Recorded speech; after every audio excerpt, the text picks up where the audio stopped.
So first of all, Howard, thank you very much. Now, the in joke here is that I just had to change my email account. And I had an old email account that is VOR on the road at gmail.com. So thank you. That was lovely. It's We're having an issue with people on Zoom. oh, okay. All right. I will just, well, what's interesting about the intros I get from my assistant governors is I sit down and I'm listening to them and I'm thinking, okay, who are they talking about? Wait, because they love to, they like to edit whatever profile is there. So it's a lot of fun being, listening to how it changes every time I hear it. It's great to be here. And what a great, first of all, a great day to be by the water. And I love by the water. So the since I joined Rotary, membership has been one of my passions. So it was really great for me to be district governor under our RI president, Stephanie Urchik. Now, for two reasons. First of all, she's female. So am I. But more importantly, one of her passions has been membership. Like top of the list is membership in the club. So it really felt like, okay, I was meant to be a DG under Stephanie because membership in Rotary is one of my passions, top of the list. So that's great. Did we get to see? Okay, now you guys are doing this. Which way do I do this?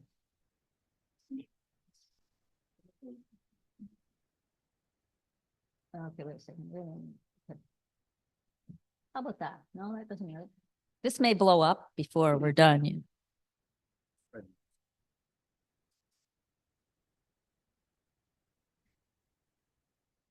Well, that's not gonna be easy. Just point me to an arrow. Okay. Oh, wait a second.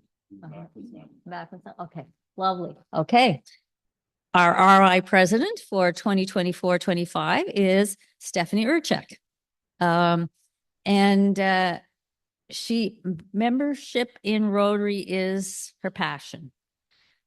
So it's great for me to be district governor under her. And district governor, okay, let's try this again. See if I'll do it the right way. I did. There. Little applause, please. I did something right. Okay. Now, RI presidents typically have a theme, and Stephanie's theme is the magic of Rotary. She tells a little story about how she came up with that theme. Her club had a international project at Dominican Republic. Yeah, I think it got that right. And it was a water project, and they were installing filters in each of the homes in the community to clean up the water. I've forgotten the technical term. And so they'd install this filter, and this icky, dirty water would come out of the pipe, the hose, whatever. And that icky, dirty water, that's a technical term, okay? So that it would come up, go in the top and come out the bottom. It would be clear and much cleaner than it was before. So they install it, they show everybody how it works. And then the house that she was at, there was grandma, mom, and 3 little boys. And so they got everything installed, and mom and grandma know how to work it. And so they pack everything up and they're leaving. And all of a sudden, one of the little guys comes along to Stephanie and goes, lady, show us the magic. And she said her first thought was, well, it's not magic. And then she thought another minute before she said anything. She said, but clean water to this household and to households across the community meant that these kids they'd be able to go to school. They weren't going to be sick all the time because of the dirty water. So in actual fact, this was magic for them and for the community. So from there, she came up with the magic of Rotary as her theme. So I have a job for you guys. I will ask a question towards the end of this, and that is, so what have you done that made you believe the magic of Rotary? Like this felt like magic, what we just did. Okay, so you get a little time to think about it.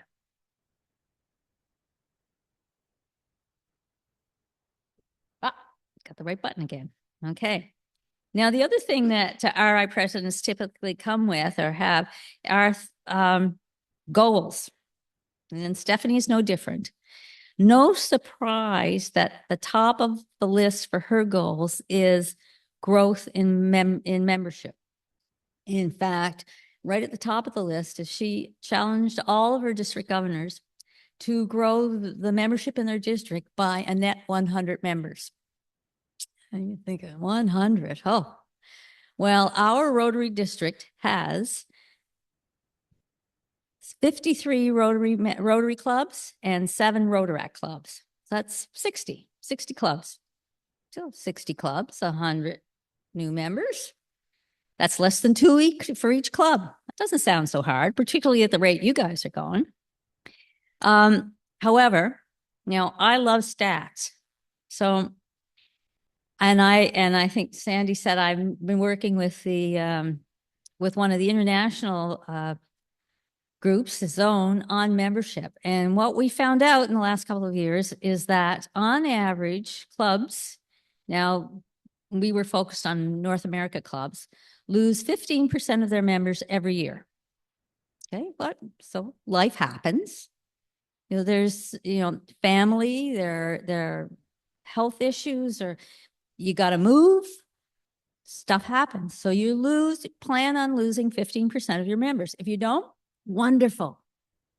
But when you're planning growing membership, you just need to know that you're going to lose some members along the way. So if you had a club of 100 members, that means you're going to lose 15 by June 30th of next year. So that means if you want to grow by 2, you've got to get 15 plus 2, so 17 new members. So maybe the task is not quite so easy as just 2 new members. But so we need to attract people who are like-minded people who want to actually do service above self. We want to people who come through the door and say, well, I think I'm interested, but engage them. Maybe it's not the same old that you're doing, but there may be something else that they are passionate about. Does it fit? Would it work? What do you think? And retain our current members. So we're all part of the Rotary family. So if somebody's missing for a while, Sarah, we haven't seen you for a while. Is everything okay? Bill, what's going on? So just if you don't see people, make sure that somebody is reaching out to say, hello, is everything okay? They will feel part of the Rotary family if we do that. Let's see. What else do we have? Yes. Polio Plus campaign. So we still are in the fight the fight to eradicate polio. We've been in that for quite a while. However, and the last little while, I'm going to say since July 1st, we've seen an uptick in the numbers. So in particular, one place that we being our Rotary International focuses on, is growth for polio in Afghanistan and Pakistan, because that's where we still see the wild virus. And since July 1st, I believe the number is about 70 new cases now. So that's since the 1st of July. Last year, for the whole of the year, 12 months, we only had 23 new cases. So we've got work to do, we need the vaccinations, those immunization days to continue, because it can come back quickly if we're not careful.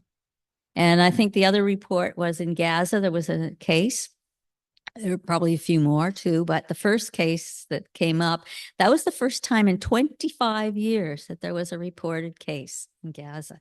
So it can come back. And matter of fact, I believe if you think back 2 or 3 years ago, there was a case reported in New York, and there was actually even evidence of the polio virus in Montreal water. So it's really not far away. So that's why it's important for us to keep that up. And I don't know why I'm saying this to you, because sounds like I'm preaching to the converted here, considering what I heard that you guys raised. So in the campaign, did I just steal somebody's thunder? Sorry. But you have the numbers, so you can come and report the numbers. But I would like to congratulate you for that. And I just wanted to add one thing, which is it's called the Polio Plus campaign. And I'm not sure that you're aware, but not only do we get vaccine against polio, but there's also vitamin A drops that protect against other illnesses. Quite often, insecticide treated bed nets are given out, which protects against mosquito bites and malaria. And the other thing, which I think is amazing, is that the whole system for monitoring the polio virus in the water and for around the world is a legacy that we will leave, because not only are they detecting the polio virus, but also in Africa, there was detection of a yellow fever and also Ebola. And because those were detected in the water, the health organizations were able to go in and vaccinate against those. So we either didn't hear very much about it, or it certainly didn't turn into something that was going to wipe out the population for those countries. So even when we've eradicated polio, we're going to still have that infrastructure, which will do amazing things. And let me see, what else do I have to do here? Oh, more money. Grow our Rotary Foundation. Now, you've heard I've been donating since 2003. I just believe in it. I sort of looked at the donations I give, and I thought, okay, I'm giving all these little pieces. I thought, well, wait a minute. Rotary, I can just give quite a bit of my donation to Rotary. I know that it's a great organization. I know we do great things with the money. So that's what I've been doing ever since. And it's fabulous.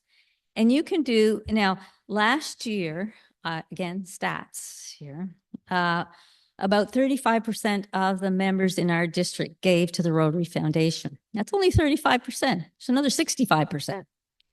Now, what if we take that 35% and push it to 40, or maybe even 45 or 50? We could make that much more impact.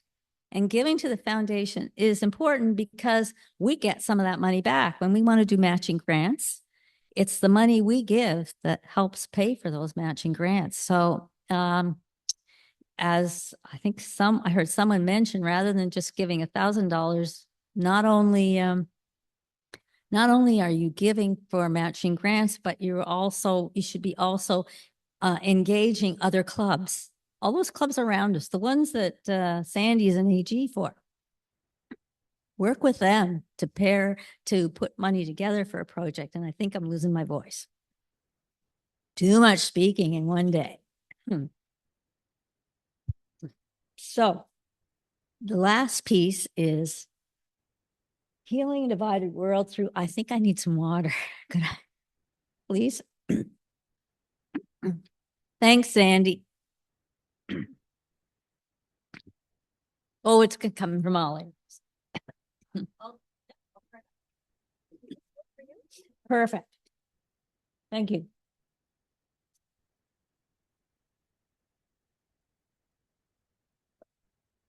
Okay, I'm back.